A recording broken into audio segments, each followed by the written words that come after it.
எஸ்பிபியின் சார்பாக அனைவருக்கும் வணக்கம். இன்னைக்கு ஒரு ஃபேமிலி வந்து பற்றி பார்க்க போகிறோம். அவங்க வந்து பார்த்தீங்கன்னா ஏவூர்ன்ற ஊரில் அவங்களோட பேர் வந்து பார்த்தீங்கன்னா கிருத்திகா. அவங்க குழந்தைங்க பேர் பிரவீன் சொல்லிட்டு 2 குழந்தைங்க பார்த்தீங்கன்னா அழகான குடும்பம், நல்லபடியாக இருக்காங்க. இப்போ அந்த பொண்ணுக்கு வந்து பார்த்தீங்கன்னா 27 வயசு.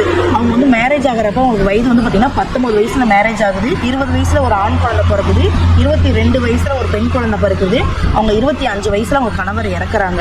எப்படி ஒரு சுச்சுவேஷன் பார்த்தீங்களா? அவங்க கணவர் வந்து எப்படி இறக்குறாங்கன்னா, அவரோட ஃப்ரெண்ட்ஸோட விளையாட போயிருக்கப்ப என்ன ஆயிருக்குன்னா, பால் வந்து அவரோட கிட்னியில வந்து பட்டிருக்கு. அந்த கிட்னியில பட்டதா அவர் வீட்லயே சொல்ல, பட் அவருக்கு பெயினா இருந்திருக்கு. கடைசியா பாத்தீங்கன்னா ஒரு நாள் வீட்லயே திடீர்னு ரத்தம் வாந்தி எடுக்கிறாங்க. அவங்க மிஸ்ஸஸ் வந்து ஹாஸ்பிட்டல் அட்மிட் பண்றாங்க. கிட்னி ஃபெயிலியர் கடைசி ஸ்டேஜ் தான் அவங்க வீட்ல இருக்கவங்களுக்கே தெரியுது. 2 டேஸ்ல அவங்க வீட்டுக்காரர் இறந்துடுறாங்க. இப்போ அந்த பொண்ணுக்கு வந்து பாத்தீங்கன்னா 27 வயசு. அவங்க 25 வயசுல அவங்க டோட்டல் லைஃப்மே காலி. அவங்க வீட்டுல 25 வயசுல இறந்துட்டாரு. இப்போ இறந்து 2 வருஷம் ஆகுது. இந்த மாதிரி சிச்சுவேஷன் நமக்கு சொல்றதுக்கே ரொம்ப கஷ்டமா இருக்கு. இந்த மாதிரி பொண்ணுங்களுக்கு வந்து ஹெல்ப் பண்ணணும்னு நினைச்சீங்க அப்படின்னா ஸ்கிரீன்ல தெரிய நம்பருக்கு கால் பண்ணுங்க. நியூட்ரிஷன் கிட்ட தரது மூலமா அவங்க நாங்க சப்போர்ட் பண்ணிட்டு இருக்கோம். இந்த வீடியோ உங்களுக்கு பிடிச்சிருந்துச்சு அப்படின்னா ஷேர் அண்ட் சப்ஸ்கிரைப் பண்ணுங்க. தேங்க்யூ.